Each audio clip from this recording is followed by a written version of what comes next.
Rádio e TV Brasil Espírita, iluminando consciências.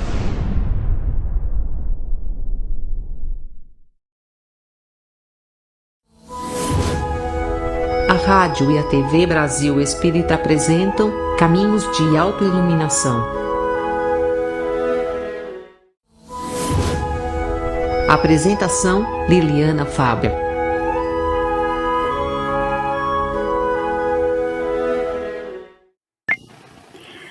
Ansiedade. Todo esse anseio que tortura o peito, estrangulando a voz exausta e rouca, que em cada canto estruge e em cada boca faz o soluço do ideal desfeito. Ansiedade fatal de que se touca a alma do homem mau e do perfeito. Sobe da terra pelo espaço eleito, numa imensa espiral estranha e louca, formando a rede eterna e incompreendida das ilusões dos risos, das quimeras, das dores e da lágrima incontida. Essa ansiedade é a mão de Deus nas eras, sustentando o fulgor da luz da vida no turbilhão de todas as esferas. Cruz e Souza. Com esse lindo poema que nos fala da ansiedade, trazida pelo genial Cruz e Souza, poeta catarinense, desencarnado, contido aqui nessa obra Parnaso de Além Túmulo, sob a psicografia do querido Chico Xavier. Nós cumprimentamos vocês, queridos amigos, queridos irmãos, em mais uma semana iluminada, com certeza, aqui na Rádio Brasil Espírita, no programa Caminhos de Autoiluminação. Desejando do fundo do coração que todos vocês possam, nesse instante, se encontrar em paz e cheios de alegria e esperança para essa nova semana que se inicia. Hoje estaremos falando a respeito de um tema que há muito tempo já vem sido conversado, discutido e que nunca se tornou tão proeminente nessa fase tão desafiadora pela qual a humanidade passa, que se refere à ansiedade. Antes dessa pandemia da Covid-19, a humanidade já vivia uma outra pandemia, a pandemia dos transtornos mentais. A OMS já estimava que em 2021 haveríamos de ter, pelo menos, 2 doenças de cunho emocional que estariam entre as doenças mais incapacitantes do planeta, entre elas a ansiedade e a depressão. Estimava-se até então que pelo menos de depressão eram mais de 300 milhões de pessoas ao redor do mundo. O Brasil ostenta, infelizmente, o ranking do país mais ansioso do planeta.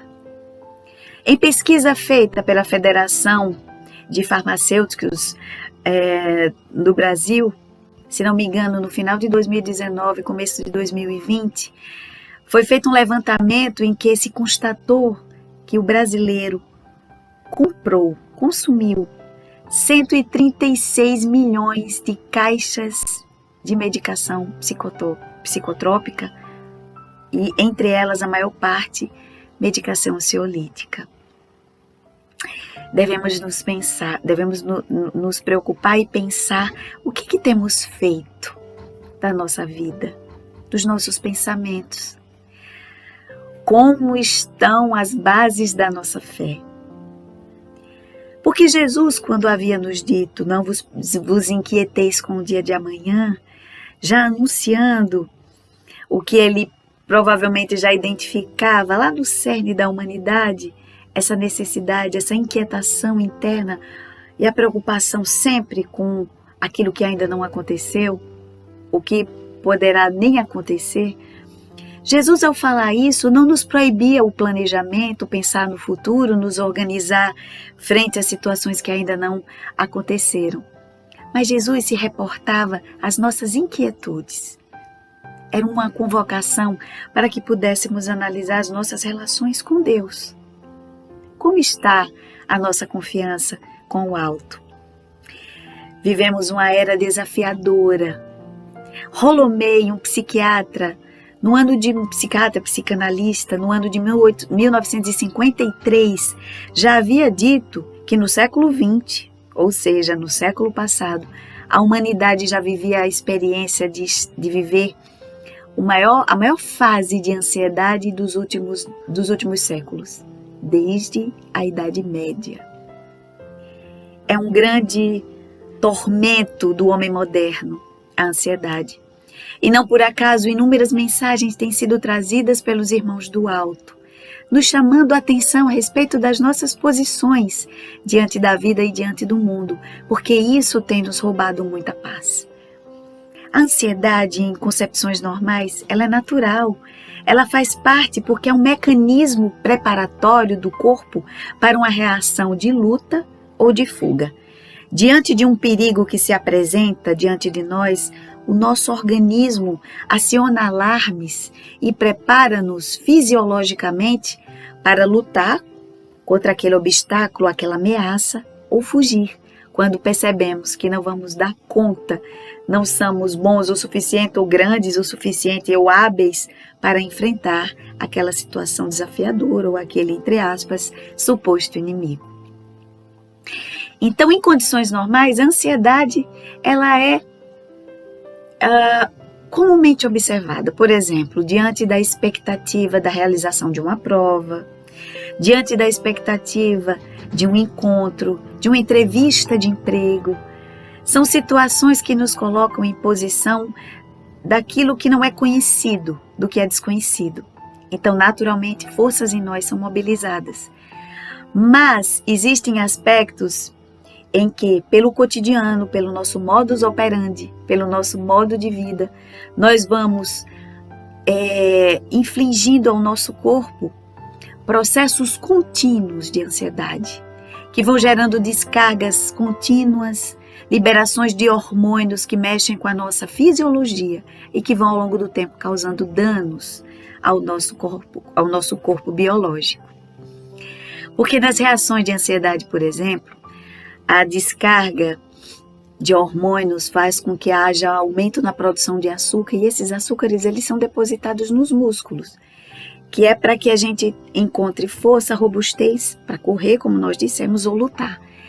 Só que isso feito de uma forma contínua, vão sobrecarregando o nosso pâncreas, vão causando alterações nas artérias, promovendo arteriosclerose, por exemplo, podendo causar diabetes, doenças cardiovasculares. O excesso do hormônio cortisol, que hoje nós sabemos é um hormônio do estresse, que também o estresse é uma reação natural a um processo de adaptação do corpo, só que de forma contínua e prolongada.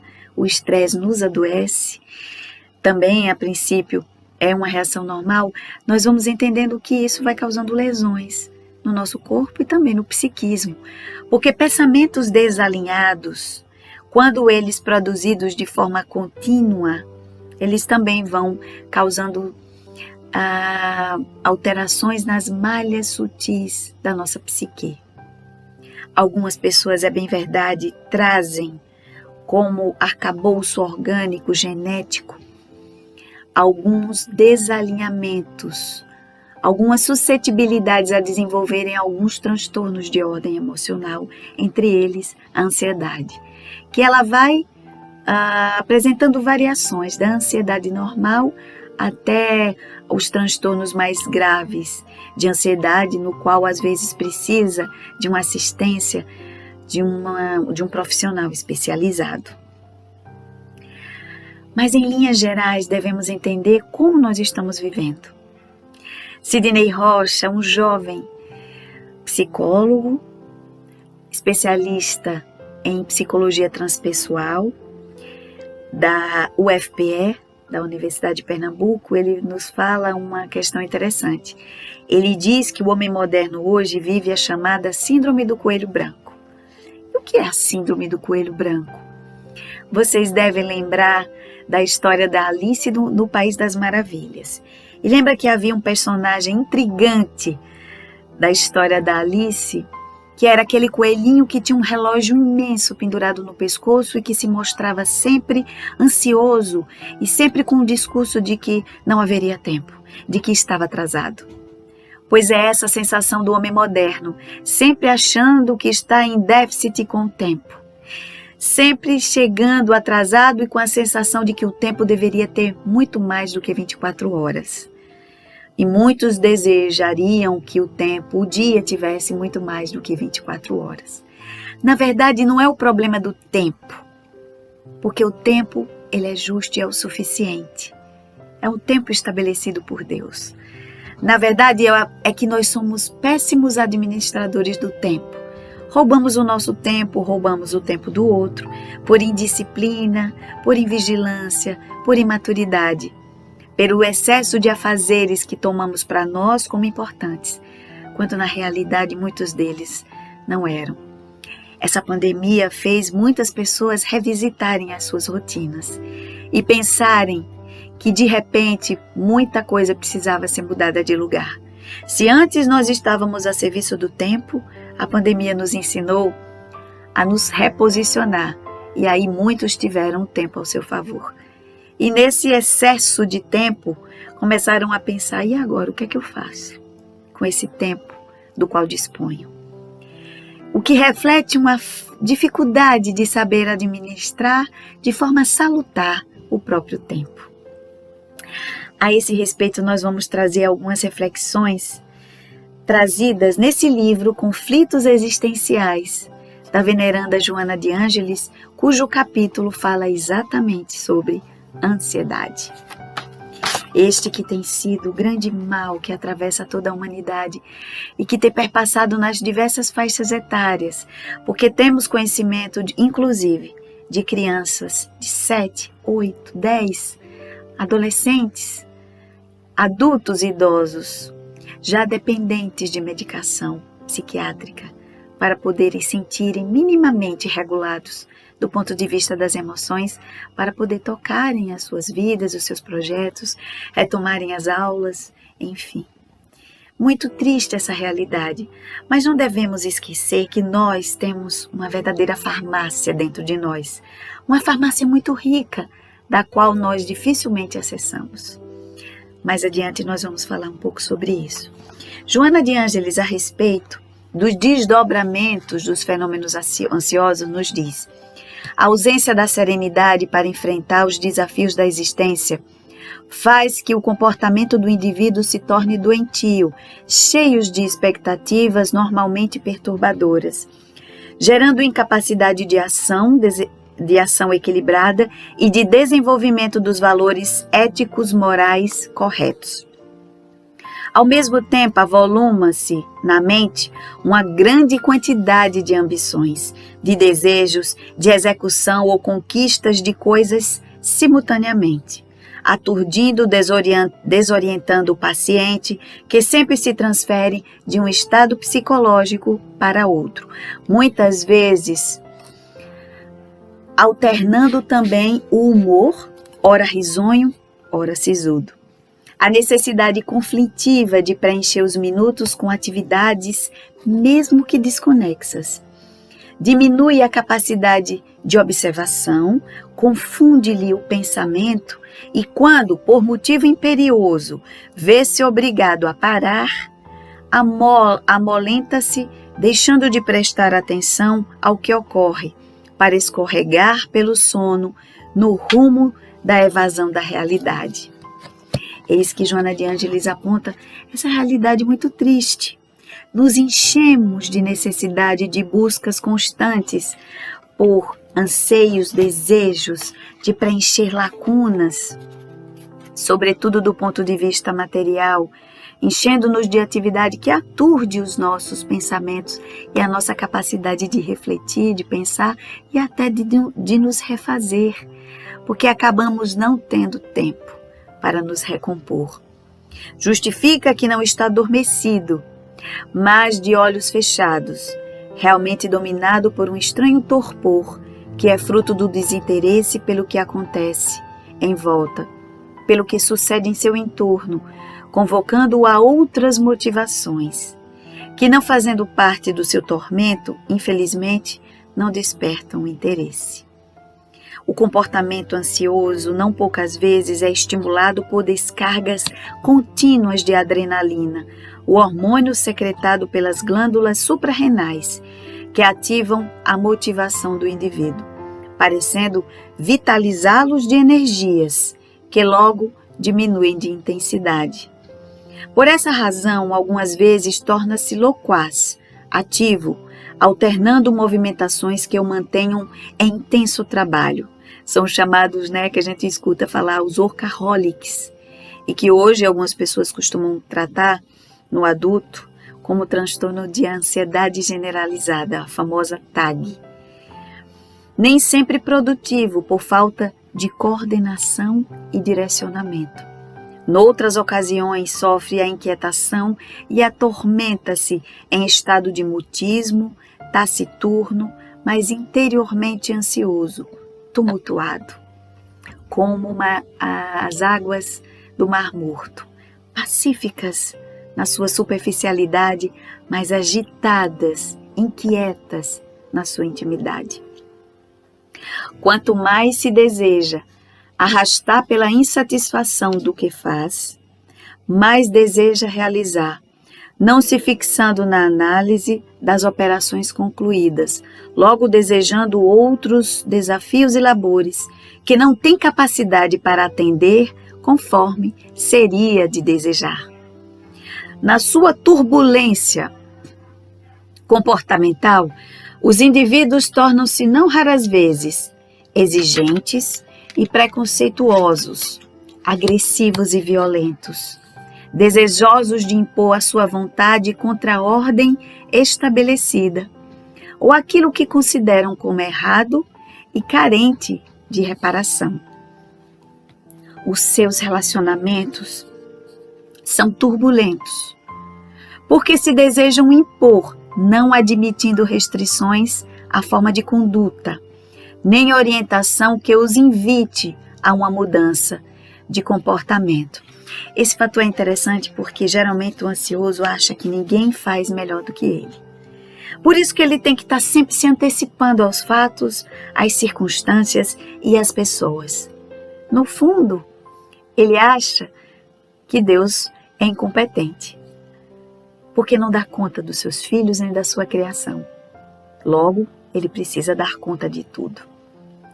Falta também, talvez, ao ansioso um pouco de humildade, de reconhecer que não é detentor de tudo e que a vida tem seu curso e seu percurso e que se algo inevitável nos acontece, há de nos fazer aprender. Mas o receio de ser tomado, assolado por sensações desagradáveis faz o ansioso ter a afã percepção, a ingênua percepção de que tem um controle e que precisa ter o controle sobre tudo. E aí segue Joana. Quando são atraídos sexualmente, tornam-se quase sempre passionais, porque supõem que é o amor aquilo que experimentam, desejando submeter a outra pessoa aos seus próprios caprichos e exigências, como demonstração de fidelidade, o que após algum tempo de convivência torna-se insuportável, em razão dessas descargas contínuas de epinefrina, que respondem por essa necessidade de mudança de conduta, pela instabilidade nas realizações. O quadro da ansiedade varia de um para outro indivíduo, embora as características sintomatológicas sejam equivalentes. Porque isso também nos fala da nossa bagagem interna, da nossa bagagem interior, das nossas experiências transatas. Então, apesar de catalogadas as manifestações comumente observadas nos transtornos de ansiedade, cada um vai responder de forma muito peculiar a essas manifestações. Estressando-se com facilidade, continua Joana, em razão da falta de autoconfiança e da harmonia interna, o paciente tende a padecer transtornos depressivos, quase sempre de natureza bipolar, com graves ressonâncias nos equipamentos neuronais. Passados os momentos de abstração da realidade, quando a melancolia profunda mergulhou no desinteresse pela vida e na tristeza sem par, o salto para a exaltação leva-o com frequência aos delírios visuais e auditivos, extrapolando as possibilidades para assumir personificações místicas e histriônicas poderosas e invejadas, cujas existências enganosas encontram-se no seu inconsciente. Aqui, Joana de Ângeles fala sobre aqueles comportamentos ansiosos alimentados por anos, através dos comportamentos delirantes, desviantes, desequilibrados, que vão reiteradas vezes causando esses danos profundos no organismo e no psiquismo daquele portador desta ansiedade em desalinho, culminando às vezes com processos de distorção perceptiva, como delírios, às vezes até processos de alucinação, sem falar no completo estado de exaustão do qual o ansioso sempre se encontra, porque não encontra mecanismos em si que possibilite esse restauro, esse restabelecimento, esse refazimento. Então, ela nos diz que terminando o período de excitação no trânsito para o novo submergir na angústia, esses processos cíclicos contínuos, torna-se muito perigoso porque a realidade perde os seus contornos e o desejo de fuga, de libertação do mal que o atira nos abismos do autocídio. São aqueles casos mais extremos em que, mergulhados nessas sensações desagradáveis, a criatura quer livrar-se a todo custo desse sofrimento interno. Às vezes não quer aniquilar a si, mas aquele que sente. Desfilam em nossa comunidade social de Joana inúmeros indivíduos ansiosos que se negam ao reconhecimento do distúrbio que os atormenta, procurando disfarçar com o álcool, com o tabaco, nos quais dizem dispor de um bastão psicológico para o apoio e melhor reflexão, nas drogas aditivas ou no sexo desvairado e insaciável, o que mais lhe complica o quadro de insanidade emocional. Precisamos, então, de Joana, o reconhecimento da situação, que abre oportunidade para uma terapia de autoajuda, pelo menos, ensejando-se receber de imediato o apoio de uma ajuda especializada. Então, desse modo, reconhecendo em nós a necessidade da busca dessa autoajuda, reconhecendo em nós que de repente sozinho não estamos dando conta, porque essas manifestações estão se agigantando dentro de mim, roubando-me as esperanças, roubando as minhas energias, que possamos buscar ajuda, que possamos encontrar em nós os acessos que possibilitarão o reencontro com a serenidade. Joana de Ângeles vai nos sugerir, por exemplo, que tenhamos momentos ao ar livre, momentos de conexão com a natureza, porque estar com a natureza é restaurador. Que possamos, então, cada um do seu modo, com aquilo que lhe apraz, seja uma região mais rupestre, seja um campo, uma fazenda, seja estar num jardim cultuando flores, seja numa praia, cada um que encontre a sua forma de conexão com a natureza e, nesse momento, possa se reconectar com ela e absorver todas as benesses que a natureza tem a oferecer. Porque a natureza também nos ensina a modificarmos o nosso ritmo interno. Porque a natureza tem seu próprio curso e percurso. E ela nos ensina, por meio da observação, de que tudo tem o seu momento de chegar, desenvolver e sair.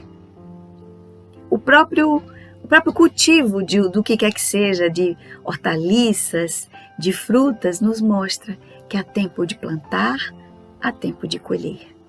Há tempo de esperar a madureza das coisas. Que possamos fazer esse exercício. De que diante do estado de inquietação, quando o coração começa a palpitar e vem todas aquelas manifestações desagradáveis que a ansiedade promove, que possamos respirar. Que o ar está no nosso entorno. Essa energia renovadora, curativa, que é o nosso próprio oxigênio. Que possamos respirar profundamente. Não a respiração torácica, que é própria do ansioso, mas a respiração abdominal, aquela que puxa de baixo. A respiração profunda, que enche as nossas células de novas energias, revigorando-as. Que enche o nosso cérebro de novas oxigenações, que dilatam a compreensão e o discernimento. Que possamos fazer pausas na vida, para respirar, contemplar aquilo que temos e sermos gratos a Deus. Na certeza de que Deus nos ampara e assiste, que não estamos à deriva, apesar do aparente caos, existe uma força maior que a tudo controla. Confiemos em Deus. Confiemos no Mestre Jesus. Acreditemos nas suas palavras. E na fala de Joana de Ângeles, mesmo não convocado, Jesus não sai de perto de nós, não se distancia de nós. Confiemos no seu infinito amor. Assim, diante dessas singelas reflexões, que possamos nessa noite ter contribuído um pouco que seja, para que as nossas vidas possam ser mais leves, mais cheias de amor e esperança. Agradeço mais uma vez essa atenção querida, essa companhia generosa de todas as segundas-feiras, reforçando o nosso convite para que caminhem, transitem, passeiem nos canais da Rádio Brasil Espírita, para que lá possam se deleitar com os programas gravados, as entrevistas, as reflexões de obras, as músicas, os momentos musicais de poesia para tornarem a alma mais leve. Então, naquelas horas vazias em que nada lhe preenche, lembrem da Rádio Brasil Espírita e vão lá assistir, compartilhar, divulgar entre as pessoas as quais saibam que necessitam de ajuda, de uma palavra amiga, de consolo, de inspiração. Porque todos nós estamos juntos nessa trajetória, em busca do aperfeiçoamento íntimo, da reforma e da melhoria íntima. Grata mais uma vez pela atenção de todos. E fazendo também um convite. Aqui no canto do vídeo vocês vão encontrar um QR Code. A partir dele vocês vão poder dar da forma que quiserem, quando puderem, as contribuições para que esse projeto da Rádio Brasil Espírita possa seguir a sua caminhada, iluminando consciências. Então vão lá. Sabemos que as dificuldades assolam todos nós, mas juntos de mãos dadas podemos seguir firmes, atravessando esse maremoto que a todos vem nos roubando a paz. Assim, desejo do fundo do coração que, se for da vontade do alto, possamos estar juntos, segunda-feira, às 18h30, aqui no canal da Rádio Brasil Espírita, em mais um programa Caminhos de Autoiluminação. Um beijo no coração de todos, que todos possam ter uma semana de muita luz, de muito aprendizado e, sobretudo, de muita serenidade, respirando profundamente, confiantes no amor de Deus por todos nós. Que Jesus nos abençoe hoje e sempre. Que assim seja. Muita paz.